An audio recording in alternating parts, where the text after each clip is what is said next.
Hello ladies and gentlemen, welcome back once again to Vandal Hearts 2. When we last left off, we found Adelaide in the Danjo Forest, and today we're going back to Prologue Village.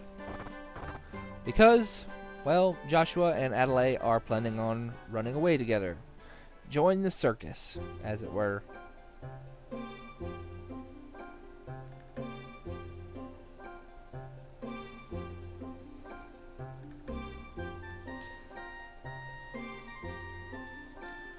Apparently, Clive and Yuri know Joshua a little better than he knows himself.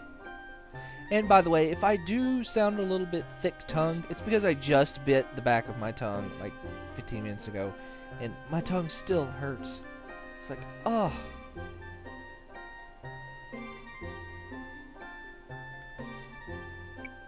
I would like to point out at this point that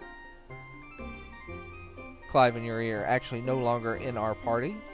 So we can't equip them, but thankfully it's a short-lived thing. So let's move over to the house. As far as I know, everything else is still pretty much the same. Nothing has changed at this point. Oh, somebody busted the house up.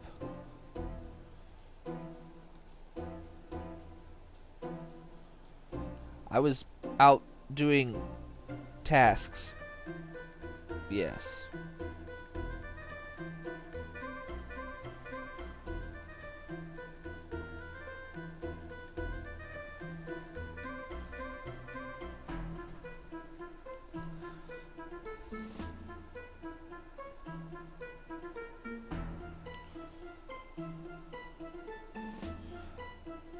Anyway, so we quickly rush back outside and immediately meet back up with Clive and Yuri.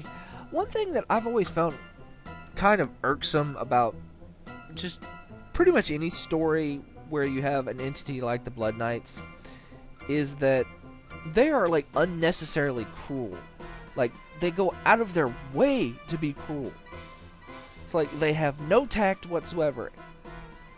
In a real life setting, a group such as that with absolutely no tact, it's literally burn all the babies, rape all the women. I mean, they just honestly, I don't think they would last very long. No matter how much fear you strike in the hearts of your enemies, somebody's gonna get pissed off and kill your ass if you're like that. But I suppose that's just a difference in mindset opposed to, like, say, me versus in my life experiences versus a peasant in a story like this. So anyway, give me just a few minutes. I'm gonna set my equipment up and I'll meet you right back here. Alright, I'm back. I moved all my skills over to the latest equipment, sold all of my excess equipment, because now is a good time to start doing that. And I did change my equipment up just a little bit. I took one of the staves off of Yuri and gave him a shield.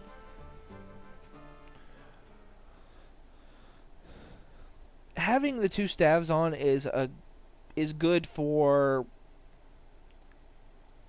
diversity's sake, but honestly, most of the enemies around here, Buster Flare does more than enough damage to. So, we're just going to stick with that until we get something more powerful. So, I mean, pretty much all I need is Buster Flare in healing.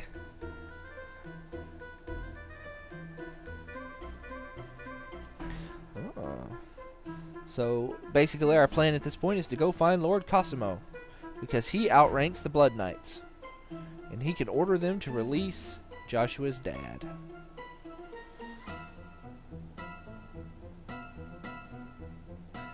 Finally, someone asks that. Oh my gosh. Joshua is not the smartest hero in the world. I mean, he just basically blindly trusts Nicola. I mean, granted, Nicola's a cool guy and all. I mean, he has done absolutely nothing to give us reason to distrust him. I mean,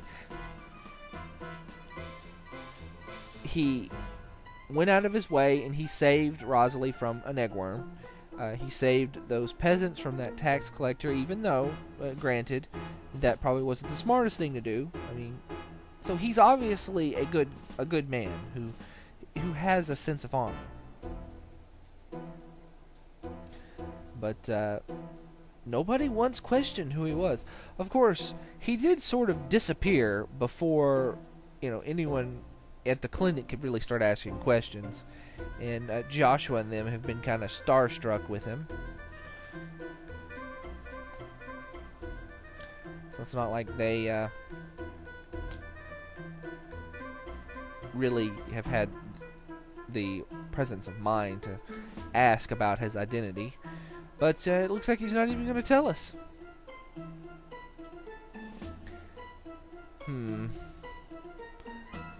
He says he's got a noble purpose. And I'm going to give him the benefit of the doubt for now, due to the fact that, like I said, his actions really have spoken well for his character. He's given Joshua words of encouragement. He's risked his life to go find Adelaide in the forest. He's, saved Rosalie from that eggworm. I think he's proven himself in deeds, even if he really doesn't want to tell anybody who he actually is. We'll learn when it's time. But anyway, now that we have everyone assembled, we're going to the Byron Retreat by way of Kutao Mountain. So let's go to Kutao Mountain. Make sure you definitely bring your knife user to this map because, oh my goodness, is there two very, very good items here. One of them is hidden, so you need search mark, and the other one is in a chest. They're both at the very top of the mountain. And I really, really dislike this map because it is very, very, very dark for some reason. And of course, there's an eggworm.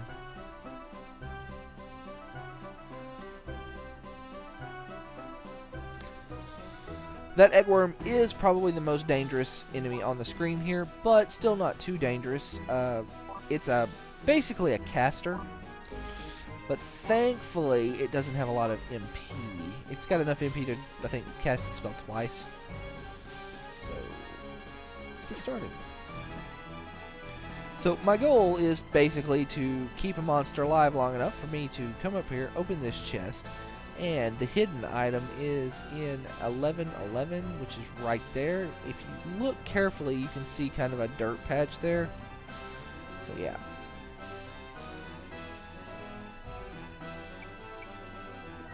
Okay, they know first aid like normal. I bet you he knows that thunder spell. Yes, he does. And this guy knows an area effect, Thunder Wave. He can cast it twice. Okay, one thing that is really cool about this game is right there that 2 out of 2. That's an amazing feature. I wish more games did that. And I bet you this guy knows healing. Yes, he does. Okay.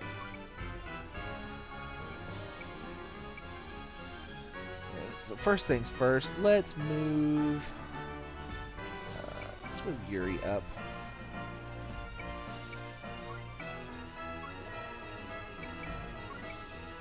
Just gonna swing his stick. Nobody can really reach each other at this point.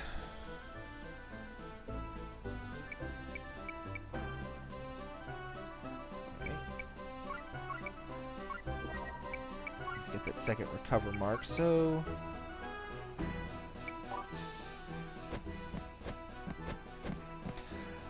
ideally, I'll be able to get everybody up to level 6 before the end of this battle, but we'll see how that goes.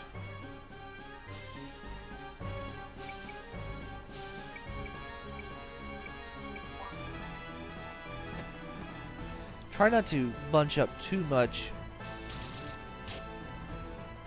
because don't forget that eggworm actually can hit in an area, and that's can be bad. So we're going to end the turn. I'm going to leave Nicola down there. Alright, so which one of you guys is going to go first?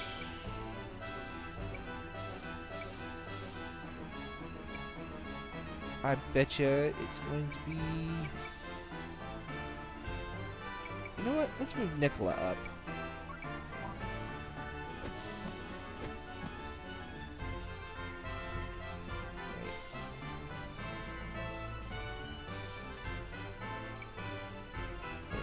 You are probably going to move to attack Nicola. So...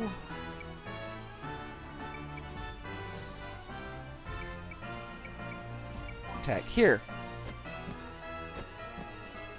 Okay.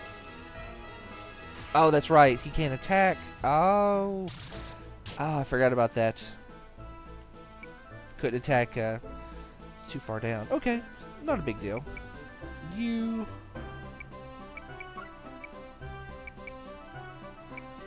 attack. Buster Flare. End.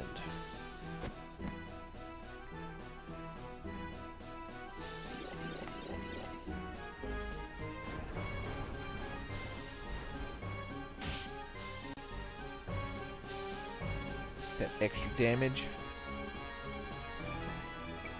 And I'm gonna leave you alive because you'll go around and heal yourself. I can hit you again for some extra money. Oh, excuse me, extra experience.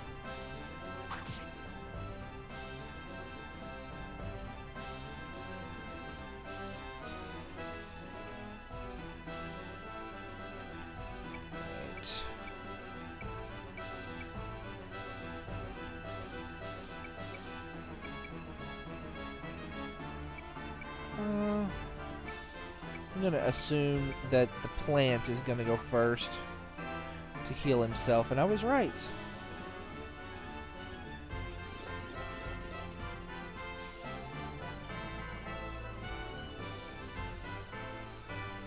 Unfortunately, I'm not very good at predicting where casters are going to go in this game and how they're going to attack.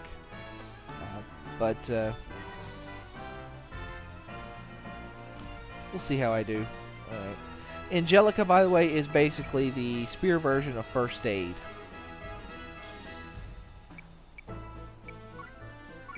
Can't attack there, so...